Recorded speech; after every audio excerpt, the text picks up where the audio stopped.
Hello बच्चों, good morning. कैसे हैं आप? आई होप आप बढ़िया होंगे। सीए फाउंडेशन मई 15 मई को बेटा पेपर है। टेंशन बढ़ रहा है, कैसे करें? टाइम कम है, सिलेबस ज्यादा है। तो बेटा मैं आपके लिए लेकर आया हूं रिवीजन। हम फाइनल अकाउंट से अपना रिवीजन स्टार्ट करेंगे। मेरी होप है, मेरी कोशिश है कि हम इस पूरे सिलेबस को 1 बाय 1 वीडियो के थ्रू कंप्लीट करें। सबसे पहले मैं आपको पढ़ा रहा हूं फाइनल अकाउंट्स। फाइनल अकाउंट्स का कंट्रीब्यूशन बहुत अच्छा है एग्जाम में। 20 मार्क्स का एक पूरा सेगमेंट जिसमें फाइनल अकाउंट्स और एनपीओ के क्वेश्चंस एग्जाम में फ्रेम होते हैं। अब ये पेपर सेटर पर डिपेंड करता है वो काय का क्वेश्चन पूछेगा, बट आप ये श्योर कर लें कि ये दोनों टॉपिक्स अगर आप कंप्लीट करके जाते हैं, फाइनल अकाउंट्स एंड एनपीओ, तो आपको इसमें डेफिनेटली एग्जाम में क्वेश्चन मिलता है। अभी हम यहां पर स्टार्ट करते हैं final accounts. First of all, final accounts क्या होता है? सर फाइनल अकाउंट्स किसे कहते हैं? बेटा Final accounts are those which are prepared the last date of financial year to find the final results of business. Final accounts वो account है जो ईयर एंडिंग डेट पर बनते हैं। इंडिया में फाइनेंशियल ईयर एंडिंग डेट क्या है? 31 March. ये फाइनल अकाउंट हर trader year ending date means 31 March को बनाता है। क्यों बनाता है sir? To find the final results of business. अपने रिजल्ट्स मालूम करने के लिए। बेटा एक ट्रेडर बिजनेस क्यों करता है? सर ट्रेडर बिजनेस प्रॉफिट कमाने के लिए करता है। एग्जैक्टली। अब उस ट्रेडर ने पूरे ईयर बिजनेस किया तो उस बिजनेस का रिजल्ट क्या रहा, ये रिजल्ट्स बताता है फाइनल अकाउंट। अब बेटा ये जो रिजल्ट वर्ड है इसमें दो फैक्टर्स हैं, ठीक है? मैंने जो हाथ से लिखा हुआ आप स्क्रीन पर देखिए। रिजल्ट वर्ड के दो फैक्टर्स कौन से हैं सर? पहला फैक्टर है बेटा प्रॉफिट और लॉस। एक ट्रेडर जिसने बिजनेस किया उसने अपने बिजनेस में प्रॉफिट अर्न किया या लॉस सफर किया, यह बताएगा आपका फाइनल अकाउंट्स, ठीक है? साथ ही में रिजल्ट का दूसरा फैक्टर है फाइनेंशियल पोजीशन। ये final account profit and loss के साथ साथ फाइनेंशियल पोजीशन भी बताता है। सर फाइनेंशियल पोजीशन का क्या मीनिंग होता है? बेटा एक बिजनेस की आर्थिक स्थिति। Financial position means position of assets and liability. Trader के पास अपने बिजनेस में कितनी वैल्यू की कौन कौन सी एसेट्स हैं और उस पर कितनी और कौन कौन सी लायबिलिटीज हैं, ये फाइनेंशियल ये जो पोजीशन होती है इसको हम बोलते हैं फाइनेंशियल पोजीशन, और ये भी फाइनल अकाउंट बताता है। हर ईयर बिजनेस करने के बाद बिजनेस की फाइनेंशियल पोजीशन में चेंज आता है। Okay, last year financial position कैसी थी, इस साल कैसी है, आपको ये कंपेयर करना पड़ेगा। इसके लिए फाइनेंशियल पोजीशन फाइंड करनी होगी और ये financial position again final account बताता है। तो फाइनल अकाउंट रिजल्ट बताएगा जिसमें दो फैक्टर है, प्रॉफिट और loss and financial position. Done बेटा जी। चलिए सर फाइनल अकाउंट कैसे बनता है? तो बेटा final account preparation point of view से हम कंसर्न को दो टाइप में डिवाइड करते हैं। दो टाइप की कंसर्न्स होती हैं। पहली होती है ट्रेडिंग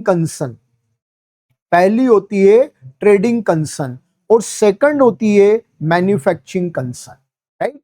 ट्रेडिंग कंसर्न सर ये कौन होते हैं? बेटा वो लोग जो ट्रेड करते हैं, person who involve in trade means buying and selling of goods. जो लोग माल खरीद कर बेचते हैं, इनका काम होता है माल खरीद कर बेचना, ये ट्रेडिंग कंसर्न है। ट्रेडिंग कंसर्न अपना फाइनल अकाउंट कैसे बनाती है ये हमें अपने सिलेबस में पढ़ना है, अभी अपन देखेंगे। फिर दूसरा होता है मैन्युफैक्चरिंग कंसर्न। एक ऐसी कंसर्न जो मैन्युफैक्चरिंग एक्टिविटी में इन्वॉल्व है, मतलब ये लोग किसी गुड्स का प्रोडक्शन करके सेल करते हैं। ये रॉ मटेरियल परचेस करेंगे, अपनी फैक्ट्री में उस रॉ मटेरियल का प्रोसेसिंग करेंगे, उससे एक प्रोडक्ट बनाकर सेल करेंगे। ये कंसर्न होती है मैन्युफैक्चरिंग कंसर्न। मैन्युफैक्चरिंग कंसर्न अपना फाइनल अकाउंट कैसे बनाती है, ये भी हमारे सिलेबस का पार्ट है, हम दोनों पढ़ेंगे। पहला पढ़ेंगे ट्रेडिंग कंसर्न। ट्रेडिंग कंसर्न का फाइनल अकाउंट्स बेटा 3 पार्ट्स में डिवाइडेड है। पहला part trading account, second part profit and loss account and third is balance sheet. Trading account, profit and loss account and balance sheet.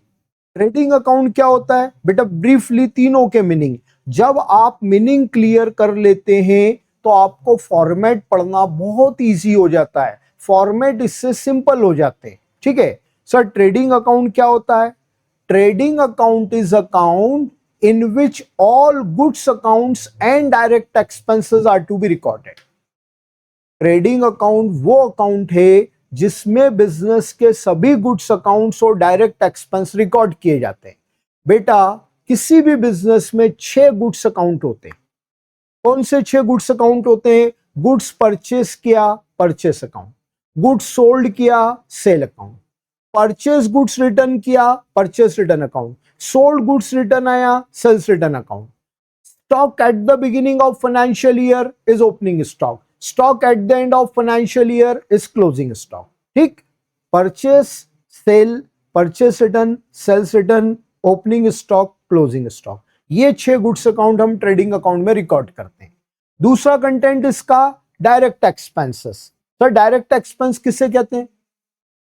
बेटा accountancy में जितने भी expenses हैं उन सबको अकाउंट्स ने 2 पार्ट में बाइफरकेट किया है, डायरेक्ट, इनडायरेक्ट। डायरेक्ट एक्सपेंसेस हम ट्रेडिंग अकाउंट में रिकॉर्ड करते हैं। Expenses those are incurred on purchasing and manufacturing the goods. वो सारे खर्चे जो माल को खरीदने पर, माल को बनाने पर पेड किए गए हैं, उन्हें हम डायरेक्ट एक्सपेंस कहते हैं। एक ट्रेडर गुड्स परचेस कर रहा है, उस समय कई एक्सपेंस करेगा, अभी अपन लिस्ट नीचे फॉर्मेट में समझेंगे। एक ट्रेडर कोई फैक्ट्री चला रहा है, उसमें प्रोडक्शन करता है, उस प्रोडक्शन पर कई सारे खर्च करता है, वो सब डायरेक्ट एक्सपेंसेस हैं और इन सभी डायरेक्ट एक्सपेंस को ट्रेडिंग अकाउंट में लिखेंगे। ठीक है सर, तो 2 कंटेंट हो गए बेटा, goods account and direct expense, इन दोनों को ट्रेडिंग में रिकॉर्ड किया। ट्रेडिंग अकाउंट का रिजल्ट क्या होगा? To find the gross profit of business. ये ट्रेडिंग अकाउंट आपको बिजनेस का ग्रॉस प्रॉफिट बताता है। ये ट्रेडिंग अकाउंट ग्रॉस प्रॉफिट बताएगा, इसका पर्पस सॉल्व हो गया। अब ट्रेडिंग अकाउंट के बाद सेकंड अकाउंट बनता है प्रॉफिट एंड लॉस। ये क्या होता है बेटा? इन this account all indirect expenses and incomes are to be recorded to find the net profit of business. P&L वो अकाउंट है जिसमें बिजनेस के सभी इनडायरेक्ट एक्सपेंसेस रिकॉर्ड होते हैं। अभी अपन ने ऊपर डायरेक्ट एक्सपेंस का मीनिंग पढ़ा। इनडायरेक्ट एक्सपेंस किसे कहते हैं? All selling and distribution expense. बिल्कुल सिंपल सा एक बाइफर्केशन कर लो बेटा, परचेस से रिलेटेड एक्सपेंस डायरेक्ट, सेल से रिलेटेड एक्सपेंस इनडायरेक्ट। लेकिन गुड्स सोल्ड करने के साथ साथ उसको डिस्ट्रीब्यूट भी करना है, कस्टमर के घर तक भी पहुंचाना है, उस पर जो एक्सपेंस हुए indirect. All office and administrative expense. जब कोई बिजनेस करता है, कोई भी पर्सन जब बिजनेस करता है तो ऑफिस एक्टिविटी जरूर होगी, विदाउट ऑफिस एक्टिविटी बिजनेस नहीं होता है। उन ऑफिस एक्टिविटीज पर जो एक्सपेंस होंगे अगेन वो इनडायरेक्ट है। इन सभी इनडायरेक्ट एक्सपेंसेस को प्रॉफिट एंड लॉस में रिकॉर्ड करते हैं। लिस्ट अभी अपन नीचे फॉर्मेट में पढ़ेंगे। साथ ही में इस अकाउंट में इनडायरेक्ट इनकम्स को भी रिकॉर्ड किया जाता है, right. The indirect expense, indirect income दोनों प्रॉफिट एंड लॉस में आ गए और प्रॉफिट एंड लॉस अकाउंट बताता है नेट प्रॉफिट ऑफ बिजनेस। बेटा बिजनेस का जो फाइनल प्रॉफिट होता है वो नेट प्रॉफिट है। ये वही प्रॉफिट है जिसको बिजनेस अर्न करता है और इमीडिएट प्रोप्राइटर को दे देता है। इमीडिएट प्रोप्राइटर को देने का मतलब प्रोप्राइटर की कैपिटल में ऐड ऑन कर देता है, राइट। तो ये प्रॉफिट एंड लॉस अकाउंट है। अब हमारा जो मीनिंग था 5 मिनट पहले हमने पढ़ा, final account shows results of business. Result का पहला फैक्टर प्रॉफिट और लॉस, ये हमें ट्रेडिंग P&L ने बता दिया। अब सेकंड फैक्टर है फाइनेंशियल पोजीशन। फाइनेंशियल पोजीशन कौन बताएगा? Balance sheet. Yes, balance sheet is statement which shows the financial position of business. Balance sheet वो स्टेटमेंट है जो बिजनेस की फाइनेंशियल पोजीशन बताती। बिजनेस के पास कितनी वैल्यू की कौन कौन सी एसेट्स हैं, कितनी वैल्यू की कौन कौन सी लाइबिलिटी है। ये position of assets and liabilities is financial position, और फाइनेंशियल पोजीशन शो करती है balance sheet. Eight the and assets और लाइबिलिटी का टोटल इक्वलाइज हो जाता है, हमारा फाइनल अकाउंट कंप्लीट हो जाता है। तो इस तरीके से बेटा फाइनल अकाउंट 3 पार्ट्स में बनेंगे, trading, profit and loss, balance sheet. इन तीनों का मीनिंग मैंने आपको क्लियर किया। अब हम अगले स्टेज पर आते हैं, how to prepare trading P&L and balance sheet, means format of final accounts. बेटा फाइनल अकाउंट्स कैसे बनते हैं, अब हम उसका फॉर्मेट डिस्कस करेंगे, समझेंगे। सबसे पहले एक टाइटल आता है, trading and profit and loss account. Title combine आता है बेटा, ध्यान रखना, ऐसा नहीं है पहले ट्रेडिंग टाइटल आएगा, ट्रेडिंग कंप्लीट होने के बाद P&L टाइटल आएगा, नेवर। टाइटल कंबाइन आता है, trading and profit and loss account, ठीक है। For the year ending, question हमेशा ईयर एंडिंग डेट मेंशन करेगा, वो ईयर एंडिंग डेट आप यहां पर लिख दे, फॉर द ईयर एंडिंग। बेटा जी इसका फॉर्मेट क्या है, पर्टिकुलर अमाउंट, पर्टिकुलर अमाउंट। ये वाला जो साइड है ये डेबिट साइड है, ये वाला साइड जो है क्रेडिट साइड। अब बेटा मैं कॉन्सेप्चुअल थॉट आपको दूंगा। बेटा ट्रेडिंग अकाउंट है, प्रॉफिट एंड लॉस अकाउंट है। थोड़ा सा बेसिक अकाउंटिंग रिकॉल करिए, आपको सबको इस चीज का नॉलेज होगा। बेसिक अकाउंटिंग ने अकाउंटिंग को, अकाउंट्स को 3 टाइप में बाइफरकेट किया है। 3 टाइप के अकाउंट्स होते हैं, पर्सनल, रियल, नॉमिनल, राइट? हाँ सर मालूम है ये।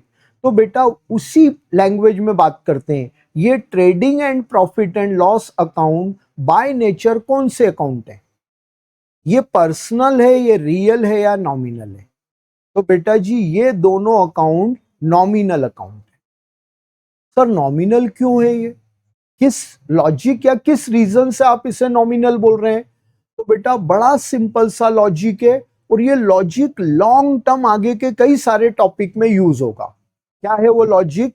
जो अकाउंट प्रॉफिट या लॉस बताए वो अकाउंट बाय नेचर नॉमिनल होता है। ये थॉट अच्छे से दिमाग में फिक्स कर लो।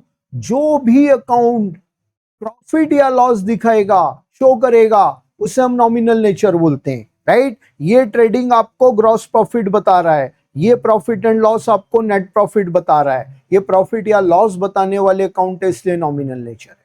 रीजन ये है बेटा, मुझे कई बच्चे क्लास में क्या आंसर देते हैं, सर इसमें एक्सपेंस डेबिट होते हैं, इनकम क्रेडिट होते हैं, इसलिए ये नॉमिनल है। नहीं बेटा, रीजन ये नहीं है, रीजन है ये प्रॉफिट बताते हैं इसलिए नॉमिनल है। अब चूंकि नॉमिनल है तो इसका रिजल्ट ये है कि debit all expense, credit all incomes, ठीक है ना? जितने भी एक्सपेंस है वो डेबिट होंगे और जितनी भी इनकम्स है वो क्रेडिट होंगी। तो बेटा एक थॉट बना लो, फिक्स कर लो माइंड में, इस ट्रेडिंग प्रॉफिट एंड लॉस में जो जो एक्सपेंस है वो इस डेबिट साइड में आएगा, और जो जो इनकम है वो इस क्रेडिट में आएगी। ओके सर, क्लियर है? अब ट्रेडिंग अकाउंट कैसे बनता है? सबसे पहले 6 गुड्स अकाउंट लिखेंगे। बेटा बाय नेचर 3 डेबिट में आते हैं, 3 क्रेडिट में आते हैं। कैसे? सबसे पहले आएगा टू ओपनिंग स्टॉक। अपन प्रोप्राइटरशिप का फाइनल अकाउंट पढ़ते हैं एज पर सिलेबस, कोई सीक्वेंस नहीं है, लेकिन बेटा फर्स्ट 2 आइटम फिक्स है, हमेशा आपको इसी सीक्वेंस में देना चाहिए। सबसे पहले opening stock, thereafter purchase. Opening stock साल के स्टार्टिंग का जो अनसोल्ड गुड्स है वो ओपनिंग स्टॉक है ना? ओपनिंग स्टॉक डेबिट में आ जाएगा। टू परचेस, पूरे ईयर जितना गुड्स शॉप में परचेस किया वो परचेस यहां आ जाएगा। अब परचेस है तो पॉसिबल है परचेस रिटर्न भी हो, जरूरी नहीं है हर क्वेश्चन में हो, ठीक है ना? लेकिन ऑलमोस्ट में परचेस रिटर्न होता है। तो बेटा परचेस रिटर्न परचेस से ही लेस करिए। एग्जामिनर बड़ा कंफर्टेबल होता है क्योंकि सॉल्यूशन में हमेशा परचेस में से परचेस रिटर्न लेस करके ही आता है। कई बच्चों की आदत होती है परचेस रिटर्न क्रेडिट में लिखने की, नहीं लिखना चाहिए, मेरा एडवाइस है, राइट है? अच्छा, परचेस रिटर्न जो आप वर्ड यूज करते हैं ये बड़ा कॉमन है, सबको मालूम है। इसका एक सिनोनिम है, मे बी पॉसिबल, आपको मालूम होगा। नहीं मालूम है तो याद रखिए, परचेस रिटर्न का दूसरा सिनोनिम है रिटर्न आउटवर्ड। ये दोनों वर्ड याद रख कर जाइए, अलग अलग क्वेश्चन में अलग अलग वर्ड यूज होते हैं, परचेस रिटर्न और रिटर्न आउटवर्ड। ये लेस हो जाएगा, देख लो आप, 3 गुड्स अकाउंट डेबिट में आ गए, opening stock, purchase less purchase return, done. चलो क्रेडिट में आते हैं, बाय सेल। बेटा जितना माल बिजनेस में सेल किया गया वो बिजनेस का रेवेन्यू माना जाता है, एज ए रेवेन्यू ये क्रेडिट होता है। अब इस सेल्स में से सेल्स रिटर्न लेस कर दो, सेल्स रिटर्न का दूसरा वर्ड है return inward. Return inward means sales return. अब ये सेल्स से लेस हो जाएगा, ये नेट सेल बाहर आ गया। By closing stock, unsold goods at the end of financial year is closing stock, ये ट्रेडिंग के क्रेडिट में आ गया, राइट है। ये 3 आइटम ट्रेडिंग के क्रेडिट में है, और इसके अलावा ट्रेडिंग के क्रेडिट में कभी भी कुछ भी नहीं आता है। बस ये 6 गुड्स अकाउंट लिख लिए। अब अपन आएंगे डायरेक्ट एक्सपेंसेस पर। जो एक्सपेंस गुड्स को परचेस करने और मैन्युफैक्चरिंग से रिलेटेड हैं वो सब डायरेक्ट एक्सपेंसेस है, और वो हम यहां रिकॉर्ड करेंगे, ठीक है। 1 बाय 1 देखेंगे। Wages, amount paid to workers, जो लोग आपके यहां सामान इधर से उधर शिफ्ट करने का काम करते हैं वो वर्कर्स हैं, उनको जो आप पेमेंट दोगे वो वेजेस से। वेजेस अकाउंट ने डायरेक्ट एक्सपेंस कंसिडर किया है, ट्रेडिंग में। अब एक वर्ड दूसरा है सैलरी। सैलरी इनडायरेक्ट एक्सपेंस है बेटा, P&L में जाता है। सर सैलरी किसे कहते हैं? अमाउंट पेड टू एम्प्लॉइज, जो लोग आपका ऑफिशियल वर्क करते हैं वो एम्प्लॉई हैं, और उन एम्प्लॉइज को जो पेमेंट आप करोगे वो सैलरी है। सैलरी इनडायरेक्ट एक्सपेंस P&L में जाता है। बट बेटा एक पेयर होती है, एक कंबाइन पेयर है, वेजेस एंड सैलरी, ये अलग नहीं होते, ये एक ही वर्ड माना जाता है। तो वेजेस एंड सैलरी में पहला वर्ड वेजेस आ रहा है, इसलिए उसको ट्रेडिंग में लिखते हैं। और यही जब रिवर्स हो जाएगा, ये वर्ड बन जाएगा सैलरी एंड वेजेस, पहला वर्ड सैलरी आ गया। अभी हम 10 मिनट बाद P&L का फॉर्मेट पढ़ेंगे, वो P&L में जाएगा। मैं रिपीट कर रहा हूं बात को, सिर्फ वेजेस है ट्रेडिंग में आएगा, सिर्फ सैलरी है प्रॉफिट एंड लॉस में आएगा। एक कंबाइन एक्सपेंस है, एक पेयर में एक्सपेंस है वेजेस एंड सैलरी। तो पहला वर्ड वेजेस होने की वजह से अकाउंट ने मान लिया है कि इस कंबाइन एक्सपेंस में वेजेस की मेजॉरिटी है, इसलिए ट्रेडिंग में आता है। ठीक बेटा, चलो। कैरियज इनवर्ड, कैरेज इनवर्ड का दूसरा नाम होता है कैरेज ऑन परचेस। आप गुड्स परचेस करके ला रहे हो किसी गाड़ी में रखकर गुड्स परचेस करके लाए। अब गाड़ी वाले को जो आप पेमेंट करते हो, गाड़ी भाड़ा जिसको हिंदी में अपन बोलते हैं, वो है कैरेज इनवर्ड। ये डायरेक्ट एक्सपेंस है क्योंकि माल खरीदने पर हुआ है। ऑक्ट्राई, जब किसी अदर स्टेट से हम कोई गुड्स परचेस करते हैं तो अदर स्टेट से हमारी स्टेट में गुड्स आने पर जो टैक्स लगता है उसको हम कहते हैं ऑक्ट्राई। ये ऑक्ट्राई डायरेक्ट एक्सपेंस है, ट्रेडिंग में आएगा। फिर कस्टम और इंपोर्ट ड्यूटी, जब हम आउटसाइड कंट्री परचेस करते हैं, जैसे हम इंडिया के ट्रेडर हैं और हमने यूएस से परचेस किया, तो यूएस से इंडिया में जब गुड्स आएगा तो एयरपोर्ट या सीपोर्ट पर कस्टम ड्यूटी लगेगी। वो कस्टम ड्यूटी अगेन आपका डायरेक्ट एक्सपेंस है, ट्रेडिंग में आएगा। बेटा जी ये कुछ खर्चे जो अब मैं आपको पढ़कर बता रहा हूं, ये मैन्युफैक्चरिंग प्रोसेस से रिलेटेड है। अब आपके माइंड में एक डाउट आता है, सर हम जब आपने बोला ट्रेडिंग कंसर्न का हम फाइनल अकाउंट पढ़ रहे हैं, तो फिर आप ये मैन्युफैक्चरिंग के एक्सपेंस यहां क्यों लिया है?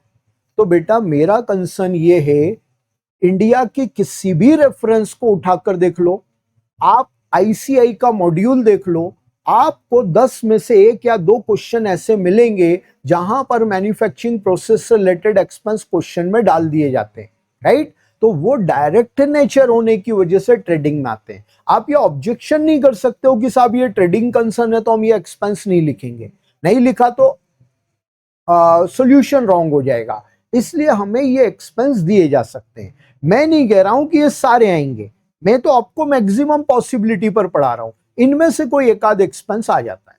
क्या है एक्सपेंस? मैन्युफैक्चरिंग एक्सपेंस, माल को बनाने का एक्सपेंस।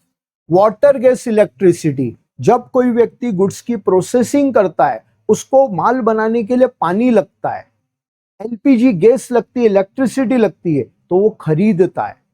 घर में पानी शायद फ्री में आ रहा है, बट फैक्ट्री में पानी बल्क में लगता है, टैंकर से लगता है, उसको खरीदा, उस पर खर्च किया। एलपीजी गैस के बड़े बड़े सिलेंडर खरीदे, उस पर खर्च किया। इलेक्ट्रिसिटी का बिल आ रहा है, पावर के बिल आते हैं, वो एक्सपेंस है। ये water gas electricity manufacturing expense है। अब बेटा फिर से एक चीज अच्छे से ध्यान रखना, वाटर गैस के साथ इलेक्ट्रिसिटी है तो वो डायरेक्ट एक्सपेंस है ट्रेडिंग में। आया ओनली इलेक्ट्रिसिटी चार्जेस लिखा है तो बेटा वो ऑफिस का एक्सपेंस बन जाता है और वो P&L में जाता है। डन। चलो बेटा, वाटर गैस इलेक्ट्रिसिटी का सिनोनिम है फ्यूल एंड लाइट। ये दोनों सेम मीनिंग के दो अलग अलग वर्ड है। वाटर गैस इलेक्ट्रिसिटी भी बोलते हैं इसको, फ्यूल एंड लाइट भी बोलते हैं। तो ये आपका कौन सा एक्सपेंस हो गया? डायरेक्ट एक्सपेंस, राइट है। फिर उसके बाद फैक्ट्री रेंट, जिस फैक्ट्री में प्रोडक्शन हो रहा है उसका रेंट पे किया है, ठीक है। बाकी सारे रेंट इनडायरेक्ट है, लेकिन अगर फैक्ट्री का रेंट है तो वो डायरेक्ट होगा। Factory manager salary and commission, एक फैक्ट्री जो आप रन कर रहे हो उसमें एक मैनेजर है जो प्रोडक्शन कंट्रोलिंग करता है, उसको सैलरी कमीशन दिया। बाकी सारी सैलरी कमीशन आपके इनडायरेक्ट एक्सपेंस है, बट फैक्ट्री मैनेजर की सैलरी कमीशन डायरेक्ट है और ये भी ट्रेडिंग में आएगा। अब आप क्या करेंगे? सब एक्सपेंस हो गए, मैक्सिमम पॉसिबिलिटी। अब आप ट्रेडिंग के क्रेडिट साइड की टोटल लगा लीजिए, ये टोटल आ गया, ठीक है ना, ये टोटल आ गया। अब इसमें से डेबिट की 1 बाय 1 अमाउंट लेस कर दीजिए, डिफरेंस डेबिट में आ गया, इसको बोलेंगे ग्रॉस प्रॉफिट। बस बेटा ये ग्रॉस प्रॉफिट ऐसे आता है। 100 में से 2 क्वेश्चन 4 क्वेश्चन में minimum to minimum possibility, debit total excess है, क्रेडिट टोटल शॉर्ट है, डिफरेंस क्रेडिट में आ गया, तो बेटा जी ये ग्रॉस लॉस बन जाता है। बहुत रेयरेस्ट ऐसा मिलता है, इसलिए मैंने ये चीज रेगुलर पॉइंट में नहीं ली है। ये ट्रेडिंग अकाउंट का फॉर्मेट होता है, ठीक है बेटा जी। आई होप सबको समझ में आया होगा। ओके बेटा, ट्रेडिंग अकाउंट ने जीपी बता दिया।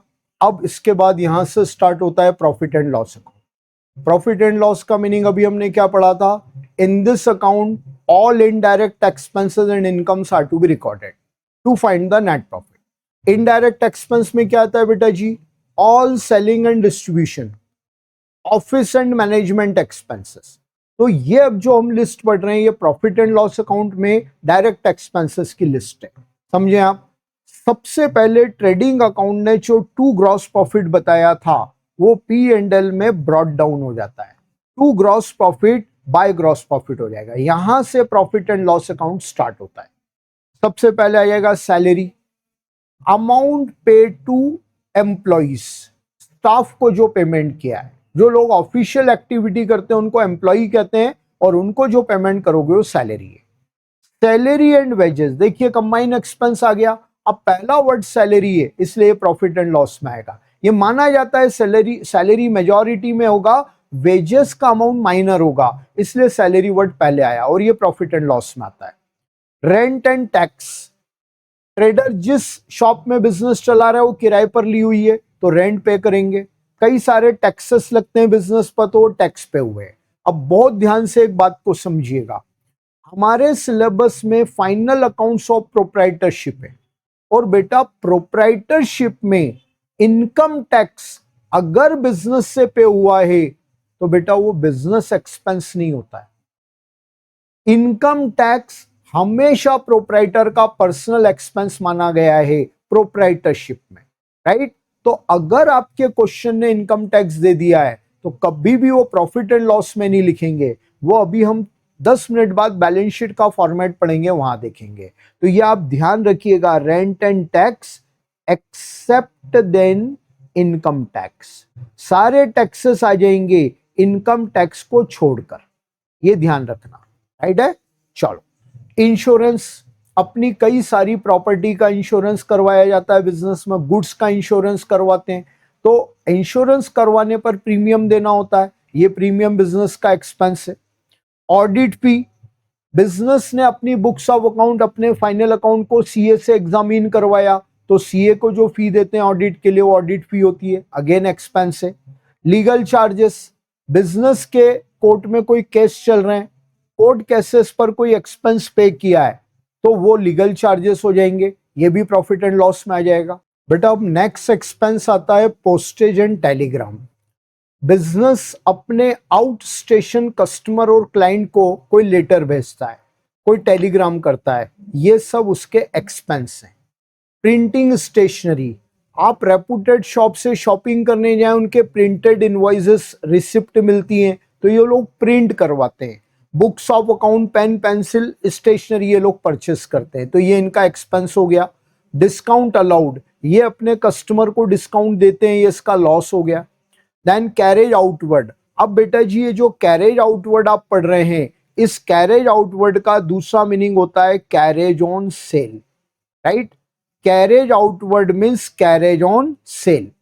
आपने माल बेचने पर कोई गाड़ी भड़ा दिया, तो ये बिजनेस का इनडायरेक्ट एक्सपेंस है। कमीशन, कई ट्रेडर अपना गुड्स एजेंट के थ्रू सेल करवाते हैं, तो एजेंट को कमीशन देते हैं, ये कमीशन अगेन बिजनेस का एक्सपेंस हो गया। बैड डेप्ट, किसी कस्टमर को क्रेडिट सेल किया और उसका अमाउंट नहीं मिला, इररिकवरेबल अमाउंट इज बैड डेप्ट, तो अगेन ये बिजनेस का लॉस है, पी एंड एल में आ जाएगा। Interest on loan, business purpose से कोई लोन लिया, उस पर इंटरेस्ट पे किया, अगेन ये बिजनेस का एक्सपेंस है, पी एंड एल में आ जाएगा। Depreciation, decreasing in value of fixed assets due to wear and tear is called depreciation. आप अपने बिजनेस की जितनी भी फिक्स्ड एसेट जो आपकी ऑनरशिप की है वो यूज करते हैं, तो यूज करने की वजह से उनकी वैल्यू में रिडक्शन आता है, ये जो रिडक्शन है इसको हम कहते हैं डेप्रिसिएशन। अगेन डेप्रिसिएशन लॉस है, पी एंड एल डेबिट में आ जाएगा।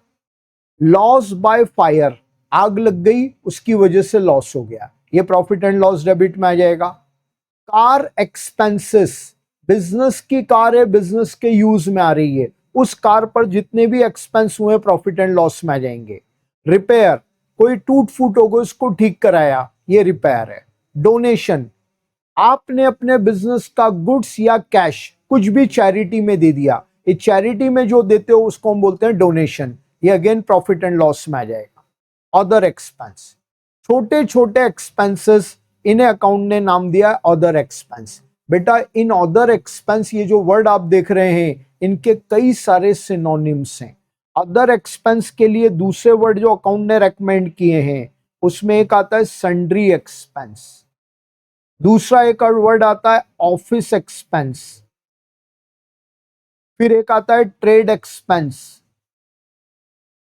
एक आता है miscellaneous expense.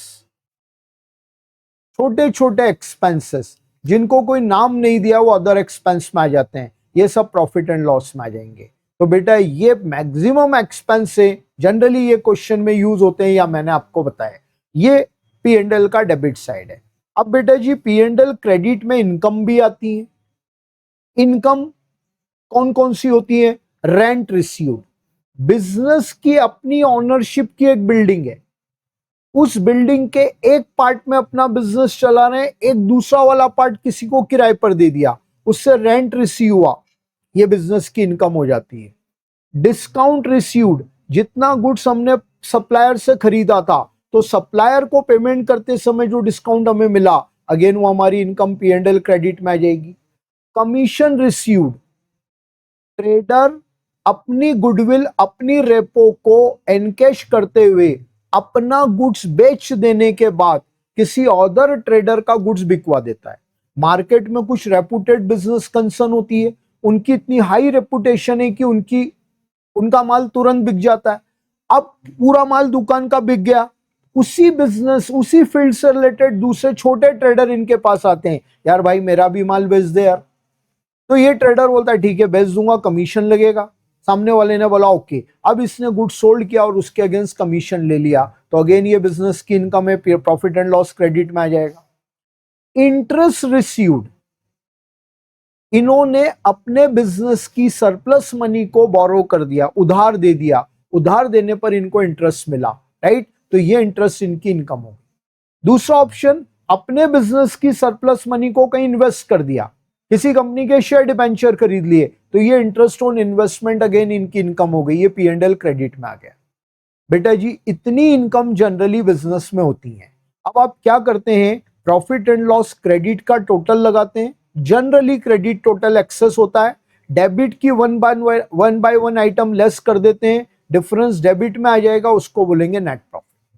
May be possible 10 में से 2-3 क्वेश्चन ऐसे मिले कि डेबिट टोटल एक्सेस है, क्रेडिट साइड शॉर्ट है, तो बेटा डिफरेंस क्रेडिट में आ जाएगा, और अगर क्रेडिट में डिफरेंस आ जाता है तो उसको बोलते हैं नेट लॉस। इफ एनी लिखा है मतलब यदि हो तो, राइट, दोनों में से कोई एक चीज आएगी और ये पी एंड एल कंप्लीट हो जाएगा। तो बेटा ये हमारा पी एंड एल अकाउंट का फॉर्मेट था। अब प्रॉफिट एंड लॉस अकाउंट के बाद जो थर्ड फॉर्मेट आता है वो काय का होता है, balance sheet. Balance sheet is statement which shows the financial position, ये मीनिंग हमने पढ़ा था। और फाइनेंशियल पोजीशन के दो एलिमेंट्स है, assets and liability. Sir liability क्या होता है, बेटा लायबिलिटी हिंदी में बोलते हैं दायित्व, amount which has to be repayable by business, जो पैसा बिजनेस के द्वारा कहीं लौटाया जाना है वो बिजनेस की लायबिलिटी, ठीक है। Assets, property own by business are assets, जो जो प्रॉपर्टी बिजनेस के ऑनरशिप में वो बिजनेस की असेट्स है, तो ये लायबिलिटी असेट्स है, ठीक है। अब इसका फॉर्मेट क्या है, balance sheet as on liability amount assets amount. Okay बेटा, अब वन बाय वन लायबिलिटी पढ़ेंगे। सबसे पहली लायबिलिटी कैपिटल, यहां कोई सीक्वेंस नहीं है, आप पहले लिखो, बीच में लिखो, बाद में लिखो, कोई फर्क नहीं पड़ेगा, ठीक।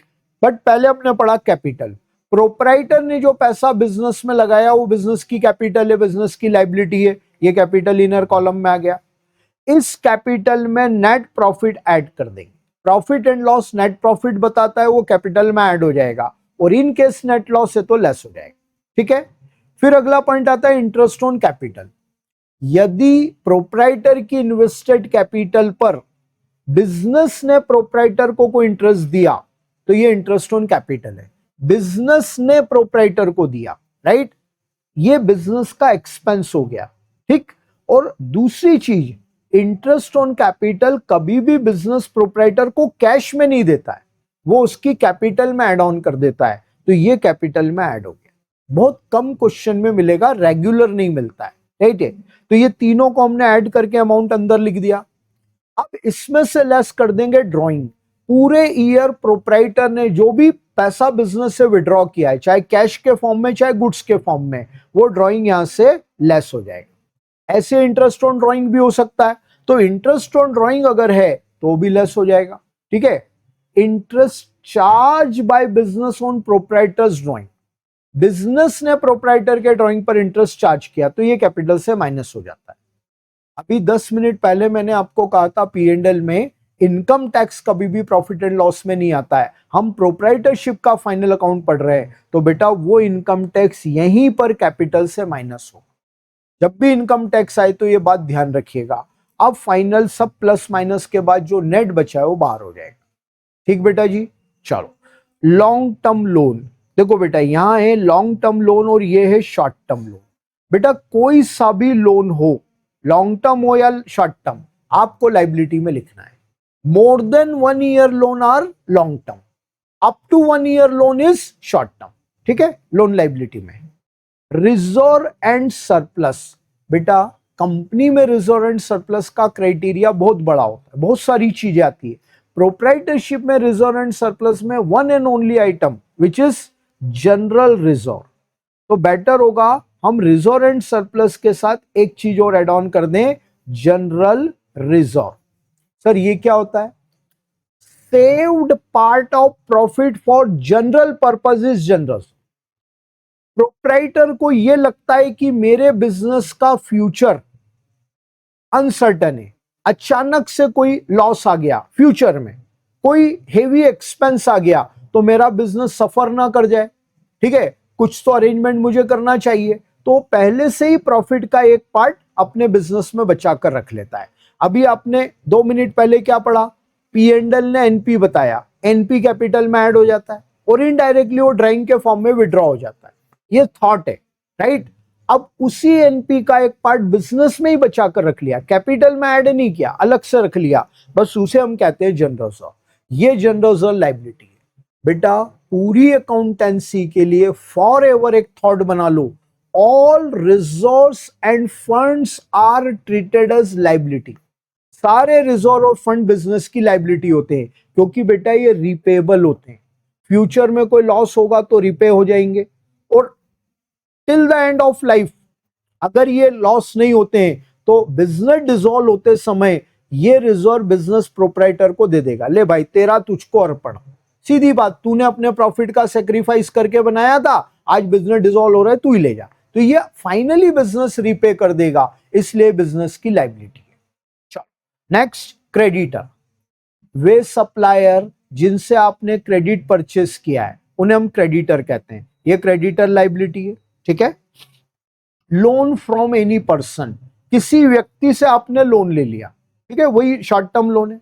फिर बैंक ओडी, बैंक ओडी समझते होंगे आप, ट्रेडर का बैंक में अकाउंट है और उसने अपनी बैलेंस पोजीशन से ज्यादा अमाउंट का चेक इशू कर दिया, बैंक में वो चेक प्रेजेंट हो गया, राइट है। अब ट्रेडर की रेपो बैंक में बहुत अच्छी है, तो बैंक बैलेंस के कंपैरिजन में ज्यादा अमाउंट का इश्यूड चेक भी क्लियर कर देता है।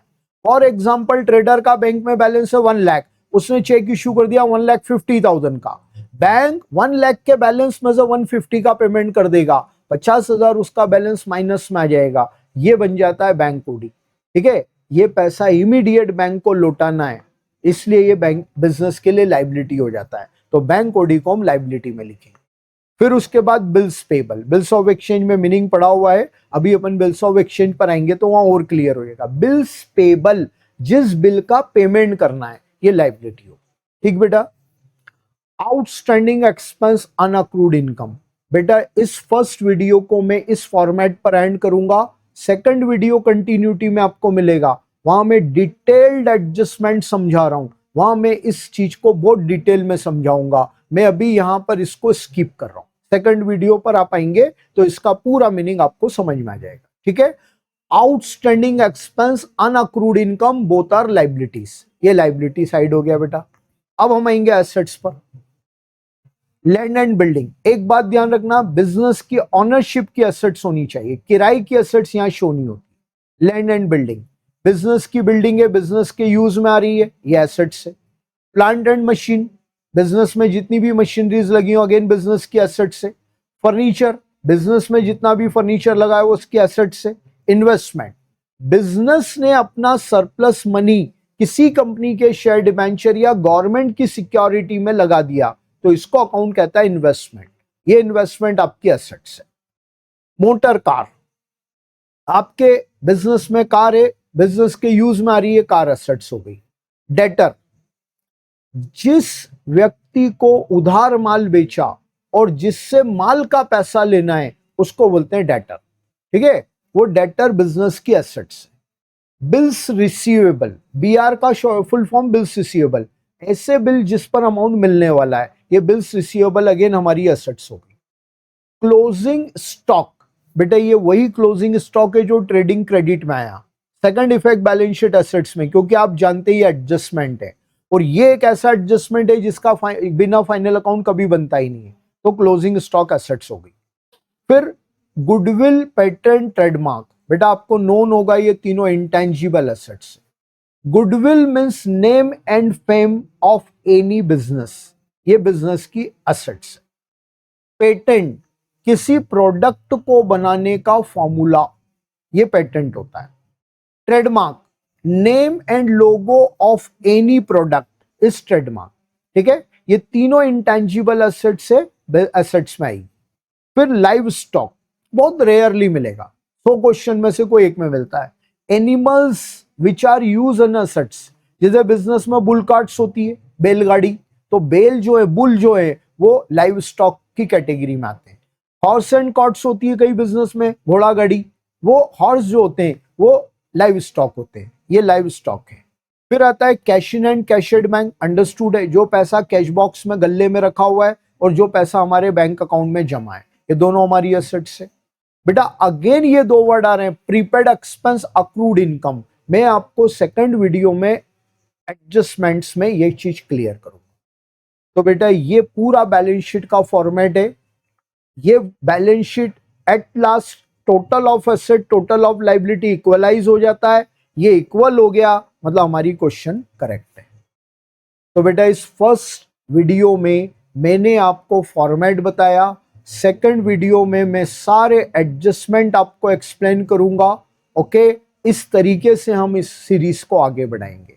ठीक, आई होप, मैं उम्मीद करता हूं आपको ये चीज पूरी रिवाइज हुई होगी। मेरी पूरी कोशिश है कम टाइम में मैं ज़्यादा चीजें कवर कर लूं। कई पॉइंट पर मैं और डीप में जा सकता था बट मैं नहीं जा पाया, क्योंकि मेरे पास और आपके पास टाइम की लिमिटेशन है। तो जितनी जल्दी हम इन चीजों को कवर करेंगे, लेकिन छोड़ेंगे नहीं कुछ भी। ठीक है, बहुत डेप्थ में जाकर बात नहीं की हमने, बाकी हमने ऊपर से बात पूरी की है। तो ये हमारा फॉर्मेट। बेटा ये वीडियो आपको अच्छा लगा हो कमेंट्स में लिखिए, ठीक है, और इस सीरीज में आप कंटिन्यू रहिए, मेरे ही नाम से आपको ये वीडियोस कंटिन्यू मिलते जाएंगे। ठीक, तो आई होप मजा आया होगा आपको। अगले वीडियो में बहुत जल्दी मिलते हैं। गुड डे, टेक केयर, ध्यान रखिए अपना।